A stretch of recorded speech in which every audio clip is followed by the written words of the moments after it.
জালটা এত জোরে টানছে মনে হচ্ছে একটা তিমি মাছ ধরা পড়েছে। ওহ, তোমার তিমির কথা ভুলে যাও। Hello mic testing.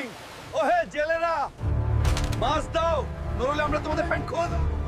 এই তোর পকেটে কি সিগারেট থাকলে দে। স্যার আল্লাহর দোহাই, এই মাছগুলো আমার শাশুড়ির জন্য রেখেছিলাম। তোর শাশুড়ি এখন হাওয়াই মিঠাই খাবে, সব মাছ আমার। তাড়াতাড়ি নৌকায় ওঠান। ওইটা কি? পালাও, সবাই পালাও। আক্রমণ করো, ওকে ধরো। এই নে। এটা আমার স্পেশাল উড়ন্ত লাঠি।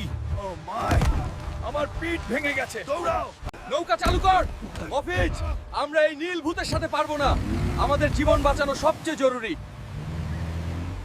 ধন্যবাদ নীল ভাই, তুমি না থাকলে আজ খুব বিপদ হয়ে যেত। একটা ইলিশ নিয়ে যাও। ধন্যবাদ ভাই, আমি কাঁচা মাছ খাই না, আমি সুশি খাই। চিল বন্ধুরা। কি মিয়া, ভিডিও দেখা খালি চইলা যাও। ভালো লাগলে একটা লাইক দিয়া যান, আর সাবস্ক্রাইব না করলে কিন্তু রাইতে স্বপ্নে গিয়া বই দেখামু। টাটা।